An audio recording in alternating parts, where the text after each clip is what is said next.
ఇప్పుడు మనం సింగరేణి కాలనీలో ఆ పాపకు అఘాయిత్యం జరిగింది కదా, ఆ సింగరేణి కాలనీలో పాప ఇంటి ముందే ఉన్నాము. పాప తండ్రి రాజుగారు ఇక్కడ ఉన్నారు, ఆయనతో ఒకసారి మాట్లాడదాం. ఈ పరిస్థితిలో మాట్లాడడం అనేది అసలు ధర్మం కాదు, కానీ ఆయన ఏం కోరుకుంటున్నారు, ఆయన ఏ న్యాయం కోరుకుంటున్నారో ప్రజలకు కూడా తెలియాలి కాబట్టి తెలియచెప్పే ప్రయత్నం చేస్తున్నాము. నమస్తే సార్, ఏం చేస్తారు మీరు? Auto driver. ఆటో డ్రైవర్గా చేస్తారు. ఎంతమంది పిల్లలండి మీకు? ఒక పాప ఇద్దరు బాబు. ఒక పాప ఇద్దరు బాబులు. ఈ పాపే పెద్దదా? ఎట్లా జరిగింది సంఘటన? రోజు చెప్తూనే ఉన్నాం కదా మేడం, రోజు చెప్తూనే ఉన్నాం కదా. ఎప్పుడు మాట్లాడడం, అతని ప్రవర్తన మీద అనుమానం చెప్పండి, మీరే చెప్పండి మాకు. వాళ్ళు వస్తున్నారు మేడం. ఇల్లే కదా, మీకు అతని మీద అనుమానం రాలేదా? రాలేదు. మీరు ఎప్పుడైనా అతనితో మాట్లాడారా? మాట్లాడలే మేడం, ఎప్పుడు మాట్లాడలేదు. సంవత్సరం నుంచి ఉంటున్నాడు అతను. ఇప్పుడు మీరు ఏం న్యాయం కోరుకుంటున్నారు? మాకు ఒకటే న్యాయం మేడం, అందరికీ ఒకటే న్యాయం చేయాలి. మొన్న జరిగిన ఎన్కౌంటర్ దాని ప్రకారం కూడా మా పాపకు కూడా అంత కిరాతంగా చంపిండు కాబట్టి అతనికి కూడా తొందరగా పట్టుకొని ఉంటే అతనికి పబ్లిక్లో మీడియా ముందు తీసుకొచ్చి అతనికి వెంటనే ఎన్కౌంటర్ చేయాలని చెప్పేసి, అతను చచ్చిపోతే కూడా మాకు కొంచెం ఆత్మ అనేది శాంతిస్తుందని చెప్పేసి మేము అనుకుంటున్నామండి, కోరుకుంటున్నారు.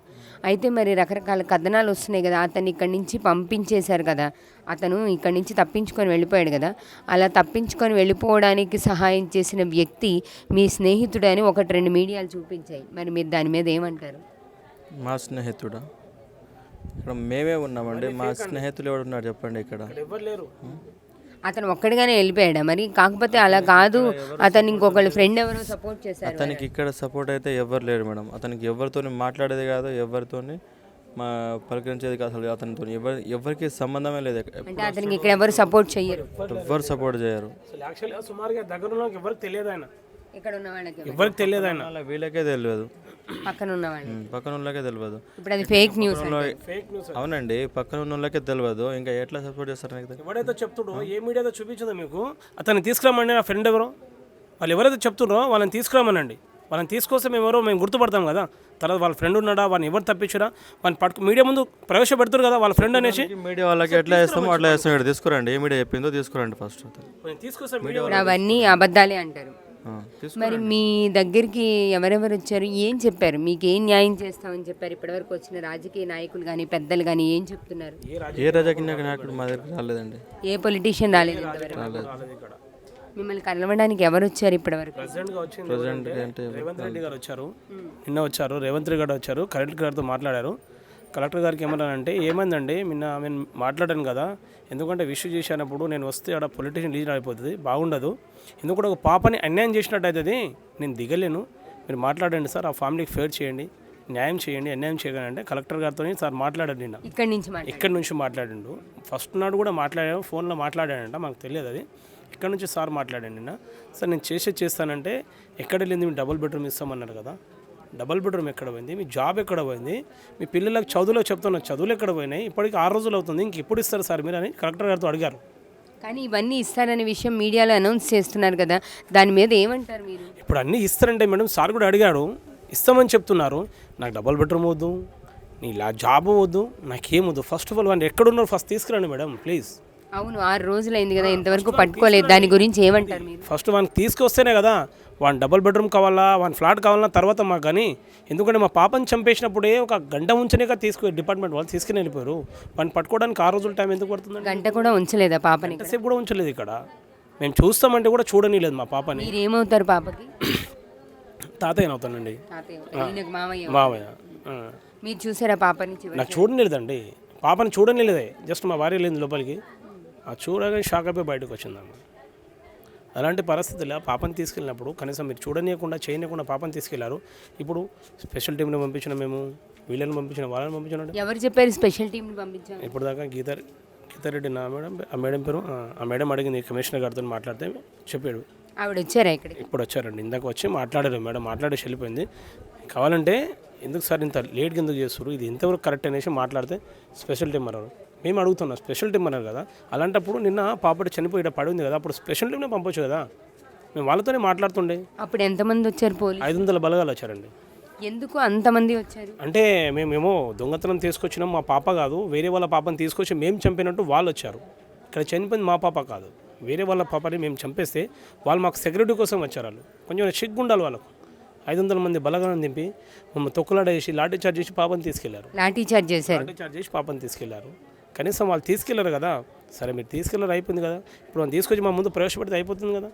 సరే ఏం కోరుకుంటున్నారు ఇప్పుడు? ఆయన మీ దగ్గరికి తీసుకురమ్మని కోరుకుంటున్నారని. ఇక్కడ తీసుకురావాలండి, ఇక్కడ తీసుకురావాలి. ఫస్ట్ ఆఫ్ ఆల్ కాలనీలో తీసుకురావాలి. వానికి కాలనీలో తీసుకొచ్చి వానికి ఎంత బీభత్సంగా చంపాలని అంత బీభత్సంగా చంపాలని. ఎక్కడో ఉరి తీస్తున్నాము, ఎక్కడ సూసైడ్ చేస్తున్నాము, ఎక్కడ ఎన్కౌంటర్ చేస్తున్నాం అంటే కాదు. అది అక్కడ చేస్తే కాదు. వాడు ఎక్కడున్నా సరే, వాడు ఏడ కూర్చున్నా సరే, 6 రోజుల నుండి పట్టుకోలేదంటే ఇవన్నీ ఫేక్ న్యూస్. మేము పట్టుకున్నామా, మేము కూర్చున్నామా, మేము పండుకున్నామా, ఎవడో చెప్తాం. అవన్నీ గాలి మాటలు వద్దు మాకు. పట్టుకోలేదు మీరు ఒకవేళ పట్టుకోలేదని అంటున్నారా మీరు ఇప్పుడు? పట్టుకోలేదండి. వాళ్ళు పట్టుకుంటే ఎంత వాళ్ళకి దమ్ము లేని పోలీసు వాళ్ళు దమ్ముంటే దమ్ముంటే వాళ్ళు పట్టుకోవాలి. ఈ పాటి కల డిపార్ట్మెంట్ కాడ దమ్ము లేదండి. ఎందుకంటే ఇక్కడ గిరిజన బిడ్డలు కదా, వాళ్ళకేం తెలియదు, అబ్బం శుభం తెలియదు. వాళ్ళు కొడితే భయపడతారనేసి పాపని తీసుకెళ్లారు. మీకు అన్ని న్యాయం చేస్తున్నామని ప్రభుత్వం చెప్తుంది కదా. వాని ముఖం చేస్తుండే. ఏ ప్రభుత్వం అండి చెప్పేది? ఇప్పుడు టీఆర్ఎస్ ప్రభుత్వం మాకు న్యాయం చేసేది. ఎవరు వచ్చారని న్యాయం చేశాడు ఆయన? సరే ఏం చేశాడని న్యాయం చేశాడు? కోట్ల రూపాయలు ఇచ్చిండా మాకు? లేదంటే పోయిన పాప తిరిగి ఇచ్చిండా? లేదంటే మాకు కనీసం వచ్చి ఓదార్చిండా ఆయన? ఏ విధంగా న్యాయం చేశాడని చెప్తాడు ఆయన? ఏం చేశాడని న్యాయం చేస్తుండే ఆయన? ఎలక్షన్ అప్పుడు ఇంటింటికి చెప్పొద్దు కానీ ఇంటింటికి వచ్చి ఆయన భిక్షం అడుగుతాడు, ఓట్ల కోసం అడుగుతాడు కదా. కనీసం నేను 5 సంవత్సరాలకు ఒకసారి పోవాలి వాళ్ళ కాడ అని కూడా ఆలోచించాలి కదా. ఈసారి మళ్ళీ వస్తే రాదు. మళ్ళీ వస్తే కాదు రాదండి, అసలే రాదు. అసలు ఎవడైనా సరే టీఆర్ఎస్ పరిధి నుంచి దేవరకొండ విలేజ్లో కానీ ఎవడైనా తిరిగినా కానీ 100% చెప్తాను కదా, చెప్పు దెబ్బలే పడతాయి కానీ వేరే ఏం పడవు ఇంకా. ఎందుకంటే నువ్వు రావాలంటే మళ్ళీ టీఆర్ఎస్ ప్రభుత్వం మళ్ళీ సీట్లో కూర్చోవాలంటే కంపల్సరీ ఇక్కడికి రావాలి ఆయన. ఇక్కడికి వచ్చి మీరు 6 రోజుల దాకా పట్టించుకుంది ఇప్పుడు ఫేర్ చేస్తారంటే ఏం ఫేర్ చేస్తారంటే ఏం న్యాయం చేసింది మాకు? కనీసం మేము చనిపోయినప్పటి నుంచి లబోదిబో మొత్తుకున్నా కానీ కనీసం తండ్రి ఉన్నాడు, కూతురు ఉంది, కొడుకు, ముగ్గురు ఉన్నారు కదా. ఎవరైనా ఒకరు రావచ్చు కదా. సరే సార్ అయితే రావట్లేదు, కేసీఆర్ గారు అయితే రావట్లేదు, పర్లేదు. సార్ ఉన్నాడు కదా, తారక రామారావు ఉన్నాడు కదా, కొద్దిగా రావచ్చు కదా సార్. అమ్మ కల్వకుంట్ల కవిత గారు ఉన్నారు కదా, ఆమెనే రావచ్చు కదా.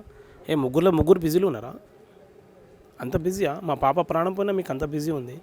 సార్ గారు నిన్న మాట్లాడుతున్న టీవీలో, అయ్యా యాదాద్రికి నేను వెళ్తున్నాను, యాదాద్రి గుట్టకి వెళ్తున్నాను నేను, స్వామివారు మీరు పిలవలేదు, స్వామివారు గుళ్ళనే ఉన్నాడు, ఎక్కడ వెళ్ళరమ్మా, స్వామి గుడి ఆడనే ఉంటుంది, స్వామివారు ఆడనే ఉన్నాడు. కానీ ఇక్కడ ఒక పాప చనిపోయింది, ప్రాణం వెళ్ళిపోయింది, ఒక ఫ్యామిలీ రోడ్డు మీద విలువలాడుతుంది. కనీసం వీళ్ళకి పట్టించుకునే పాపం లేదు. కానీ దేవుడు ఇమీడియట్గా రమ్మని పిలుస్తుండే మీకు ఇప్పుడు. సరే అందరికీ భగవంతుడే, అందరికి వెళ్తుంది దర్శనం చేయడానికి. నువ్వు చేస్తున్నావా చేయట్లేదు అది మాకు అవసరం లేదు, కానీ ఇమీడియట్లీ పోల్సిన అవసరం లేదు కదా. సరే మీరు పోతే ఎడికి వెళ్ళొచ్చు కదా, ఇట్లాగని చెల్లొచ్చు కదా, ఎలిమినేట్ నుంచి వెళ్ళొచ్చు కదా యాదాద్రికి. ఇది ఎంత దూరం ఇక్కడ నుంచి ఇక్కడికి? మాకు ఇటు నుంచి వెళ్ళొచ్చు సార్ గారు. ఎక్కడికైనా మేము యాదాద్రి పోతున్నామంటే మీరు యాదాద్రి పోతారు, ఎక్కడికైనా పోతారు, ఓట్లు వేసడానికి అడుగుతారు. ఇప్పుడు రావాలంటే గల్లీలు తిరగలేదు. మీరు ఓట్లప్పుడు ఎందుకు తిరుగుతారండి గల్లీలలో? మీడియాలో చెప్తున్నారు కదా మేము న్యాయం చేస్తామని. కేటీఆర్ గారు స్టేట్మెంట్ కూడా ఇచ్చారు, ఆ పాపకి న్యాయం చేస్తారు. మాకు స్టేట్మెంట్ అక్కర్లేదు మేడం. మాకు స్టేట్మెంటు, ట్విట్టర్, ఫేస్బుక్ ఇవన్నీ అక్కర్లేదు. ఎందుకంటే స్వయంగా ఆయన వచ్చి మాట్లాడితే ఎంతవరకు అనేది మాకు న్యాయం తెలుస్తుంది, ఆయన ఏంటిదనేది తెలుస్తుంది. ఎందుకంటే మేము కొట్టడానికి మాకేం 4 చేతులు లేవు, ఆయన దాడి చేయనిక వాళ్ళే స్పెషల్ పోసిన కొట్టించి మాకు దాడి చేసి మా పాపని తీసుకెళ్ళారు. కానీ మాకేముందండి, తిననీక గతి లేని అవస్థలో ఉంటున్నాం మేము. ఒక రోజు బయటికి వెళ్తేనే మాకు పొట్ట గడుస్తుంది, లేకపోతే గడవదు. ఇన్నిసార్లు ఇన్ని మీడియాలు చెప్తున్నా కానీ సార్ కనకరిస్తలేడు అక్కడ. ఎందుకంటే ఇప్పటికి కూడా సారు దొరనే చెప్తున్నాము. ఎందుకంటే మేము తిడతలేము, తిట్టడానికి మాకేం రైట్స్ లేవు ఆయనకు. ఆయన కొట్టడానికి మా మీద రైట్స్ ఉన్నాయి, మా పాపను తీసుకురావడానికి రైట్స్ ఉంది, కానీ మేము ఏమనడానికి రైట్స్ లేదు. ఎందుకంటే ఏమని అంటే సార్ ఎందుకంటే ఎమ్మెల్యేలు ఎంపీ అందరినీ పీకిస్తారట. ఎందుకంటే కనీసం ఒక వచ్చారా లోకల్ ఎమ్మెల్యేలు కానీ ఎవరు రాలేదండి. సుధీర్ రెడ్డి గారు వచ్చారు. ఆయన వచ్చి జస్ట్ పరామర్శించారు, వెళ్ళిపోయారు, మాట్లాడేసి వెళ్ళిపోయాడు ఆయన. సార్ వచ్చారు, మాట్లాడాడు, అంతకంటే ఇంకెవ్వరు రాలేదండి. విషయంలో ఇంకెవ్వరు రాలేదు, ఎవరు చేయలేదు. తర్వాత మళ్ళీ పాపను తీసుకెళ్ళాక పోలీస్ డిపార్ట్మెంట్ వాళ్ళు వచ్చారు. పోలీస్ డిపార్ట్మెంట్ ఏం రాలేదండి. ఇంకా తర్వాత పోస్ట్ మార్టం రిపోర్ట్ మీకు ఇచ్చారా? ఇప్పుడు దాకా ఏం రాలేదు, రిపోర్ట్ ఇవ్వలేదు. వీళ్ళ పాప తల్లిదండ్రులు ఇద్దరు నిరాహార దీక్ష చేస్తున్నారు అని చెప్తున్నారు. వీళ్ళు తిండి తినకుండా దాని గురించి ఏం చెప్తున్నారు? తిండి ఎవరు తినబెడతారు మేడం? వాళ్ళ ఇంట్లో అన్నమే లేదు, బియ్యమే లేదు, తిననీకి ఏం లేదు. పాప చనిపోయింది, ఎవరు పెడతారండి? పెట్రోల్ ఎవరు ఉన్నారు? మాకే తిననీయలేదు, వాళ్ళకి ఎవరు పెడతారండి? మేమే అవస్థలు పడుతున్నాము, మాకు తిననీకలే. ఇప్పుడు మేము బయటికి వెళ్తేనే మాకు తిననీక, ఆయన రోడ్డు మీదకి వెళ్తేనే ఆయనకు తిననీకి వస్తుంది. ఆయన రోడ్డు మీదకి వెళ్తలేడు, 6 రోజులు అవస్థలు పడుతుండు. ఒక పాప చనిపోయింది అనేసి మీకు ఎలా అనిపిస్తుందండి? కనీసం కేసీఆర్ గారికి తెలుస్తలేదా? ఒక రేషన్ బియ్యం పట్టుకోరండి సార్, 1 కిలో బియ్యం అయినా పట్టుకొచ్చి ఇచ్చిపోండి మాకు. కనీసం కిలో బియ్యం అయినా వేస్తే ఉడకబెట్టుకుని తింటాం. మా పరిష్కారం తర్వాత నిర్ణయించారు కానీ మీరు కిలో బియ్యం అయినా వాళ్ళకి ఇవ్వండి, ఆ ఫ్యామిలీకి వచ్చి. ఆ కిలో బియ్యం తీసుకుని కూడా డబ్బులు లేవు వాళ్ళు అక్కడ. ఇప్పుడు వాళ్ళ పాప చనిపోతే 50,000 చెక్ ఇచ్చామని చెప్తున్నారు కదా. 50,000 చెక్ ఇచ్చారండి. అది దేనికి ఇచ్చారు? కలెక్టర్ గారికి అడిగాను, సార్ ఎందుకు సార్ మాకు 50,000 చెక్కు, మేము మీకు 1,00,000 ఇస్తాం సార్ అని. రిటర్న్ మేము 1,00,000 ఇస్తాం సార్, మా పాపకి 50,000 వద్దంటే, బాబు మీ పాపకి ఇస్తలేను, ఎందుకంటే ఎమర్జెన్సీలో పాపకు వాళ్ళ అవస్థలు చూస్తే ఎటుగాని పరిస్థితులు ఉండరు, పేద పరిస్థితులు. నేను ఒక అన్నగా మీ ఫ్యామిలీకి నేను కూడా ఎస్టీ ఎవరు ఇచ్చారు ఇది? కలెక్టర్ గారు ఇచ్చారు. కలెక్టర్ గారు పేరు చెప్పు. శర్మన్ సార్ ఇచ్చాడు. నేను ఒక ఫ్యామిలీగా మాట్లాడుతున్నాను. నేను మీ బంజారానే, నేను నాయకుడిగా అనుకోకండి, ఒక కలెక్టర్ అనుకోకండి. నా మీద నమ్మకం ఉంటే ఇక్కడ నుంచి బాడీని తీసుకెళ్ళండి. నేను ఎస్పీ గారితో మాట్లాడుతున్నా, డిఎస్పీ గారితో మాట్లాడుతున్నా, పీసీ గారితో మాట్లాడుతున్నా అనేసి, బాడీ ఉస్మానియా డీకంపోజ్ అయిపోతుంది అనేసి కలెక్టర్ గారు చెప్తారో తీసుకోవాల్సిన జరిగింది. ఎప్పుడు తిరిగి ఇచ్చారండి మీకు? ఎప్పుడు తీసుకెళ్లారు, ఎప్పుడు తిరిగి ఇచ్చారు? మార్నింగ్ 4 o'clockకి తీసుకెళ్ళండి, ఈవినింగ్ నైట్లో ఎర్లీ మార్నింగ్ 4 o'clockకి తీసుకెళ్లారు. అంటే మాకేం చెప్పకుండా ఏం చేయకుండా లాఠీ చార్జ్ తీసుకెళ్లారు. మళ్ళీ సార్ వచ్చిన తర్వాత ఈవినింగ్ 5కి ఇచ్చారు. ఈవినింగ్ 5కి ఇచ్చారు. ఎందుకంటే వాళ్ళ తండ్రిదండ్రుల సంతకం లేదు, ఏం లేదు. వాళ్ళ తల్లిదండ్రుల సంతకం లేకుండా, ఎవరితో మాట్లాడకుండా, వాళ్ళ చుట్టుపక్కల పేరెంట్స్ ఉండే, కాలనీ వాసులు ఉండే, అందరు ఉండే, ఎవరితో మాట్లాడకుండా లాఠీ చార్జ్ తీసుకెళ్ళిన తర్వాత సార్ వచ్చేమన్నా. లాఠీ చార్జ్ ఎందుకు చేశారు? లాఠీ చార్జ్ ఎందుకు చేశారంటే మేడం, ఇప్పుడు ఇందాక చెప్పాను కదా, మేము ఎవరినో కిడ్నాప్ చేసుకొని తీసుకొస్తే, మేము ఎవరినో శవం తీసుకొచ్చి ఇంట్లో పెడితే మా మీద లాఠీ చార్జ్ చేసి పోలీసు వాళ్ళు తీసుకొచ్చి అవసరం వచ్చింది వాళ్ళకు, మా పాప కాదనేసి. అంత దౌర్జన్యం గవర్నమెంట్. ఎందుకంటే గవర్నమెంట్ వ్యవస్థ కరెక్ట్ నడుస్తుంటే మాకు ఫెయిర్గానే ఉంటుండే. ఆడికి నేను సార్ వాళ్ళకన్నా, సార్ నేను ఇస్తాను సార్ పాపకు, మీకు 7:30 వరకు నేను ఇస్తాను, మీరు టెన్షన్ పడకండి. సరే మేము ఆవేదనలో, మీకు ఆవేదన ఎందుకండి? మేము కొట్లాడాలి, మేము అవస్థలు పడుతున్నాం. మా పాప చనిపోయింది కదా, మీ డిపార్ట్మెంట్ వాళ్ళు రావచ్చు, ఏం జరిగిందని కనుక్కోవాలి, ఎంక్వైరీ చేయాలి, వెతకాలి. కానీ మీరు మాకు కొట్టి మా పాపని తీసుకెళ్ళారు. శర్మన్ గారు కూడా ఏమన్నారంటే, బాబు డబుల్ బెడ్రూమ్ కేటాయిస్తున్నాడు, స్కూల్ కేటాయిస్తున్నాడు, మిగతా పిల్లలిద్దరికి, మా అల్లునికి జాబ్ ఇస్తానన్నాడు. సరే ఎన్ని రోజులు అంటే 3 రోజుల్లో నేను మినిస్టర్ గారిని తోలుకొని నీ కాడికి వస్తున్నాడు. ఇప్పటికీ 6 రోజులు అవుతుంది సార్, కలెక్టర్ గారు రాలేదు. ఎక్కడున్నారు సార్? మాట మీద నిలబడతా, నాలుకేస్తా అన్నాడు. సార్ మీ నాలుకే లేదండి ఇప్పుడు, ఎందుకంటే సార్ గారిని కూడా అడుగుతున్నాను. సార్కి ఎందుకంటే దయచేసి మా మీద దయవుంచండి సార్ కలెక్టర్ గారు ప్లీజ్. ఎందుకంటే సార్ చెప్పినందుకు ఆ రోజు తమ్మి నేను ఉన్నానన్నాడు. సార్ ఈరోజు దాకా రావట్లేదు, ఇంకా వెయిట్ చేస్తున్నాం సార్ కోసం. ఏమో రేపు వస్తాడేమో, ఎల్లుండి వస్తాడేమో, మా ఫ్యామిలీకి ఫేస్ చేస్తాం. మీరు ఏం చేద్దాం అనుకుంటున్నారు తర్వాత? మరి ఎన్ని రోజులు ఇలా ఎదురు చూస్తారు? ఆ తర్వాత మీరు అసలు ఏం చేస్తారు? ఎన్ని రోజులైనా సాగుతుంది మేడం. వాడిని తీసుకొచ్చేదాకా ఆగదు ఇది, వాడిని తీసుకొచ్చి వాడిని చంపేదాకా ఆగదు. లేదంటే మేము చావడానికన్నా రెడీ, అంతేగాని ఆగే ప్రసక్తి లేదు. ఎందుకంటే ఈ పాపం జరిగిన ఘోరం ఇంకో అమ్మాయికి జరగొద్దు.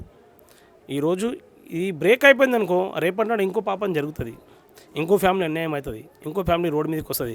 అప్పుడు కూడా ఇదే అయిపోతుంది, సేమ్ ఇదే ధర్నాలు అయితే ముందు కూడా ఇవే కదా అంతే జరుగుతుంది. మళ్ళీ 4 రోజులు అయితే లైట్ తీసుకుంటారు బాయ్, ఏం కాదనేసి అయిపోతుంది. కానీ గిరిజన బిడ్డలు అంటే ఎట్లుంటుందో ఒకసారి చూపించాలి, ఒకసారి తెలియాలి. తెలిసి ఎవరికైనా అరే ఒక ఆడపిల్ల పోతుంటే అరే వద్దురా నాయన, ఆడపిల్ల మనకు వద్దురా నాయన, ఎందుకు వచ్చిన బాధని సైడ్లో కానీ చెల్లిపోవాలి. అంత భయం అనేది మనుషులకు వస్తేనే అప్పుడు దాకా వెళ్ళగదు, కానీ లేకపోతే ఇడిచిపెట్టేసాడు అనుకో, అది కంటిన్యూ నడుస్తూనే ఉంటుంది. చంపితే భయం వస్తుంది అంటారా మేడం?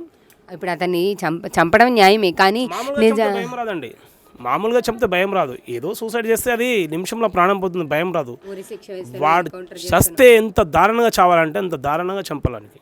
నడి రోడ్లో కొట్టుకుంటా, రాళ్లతో రప్పలతో కొట్టుకుంటా, కత్తులతో కోసుకుంటా చంపాలానికి.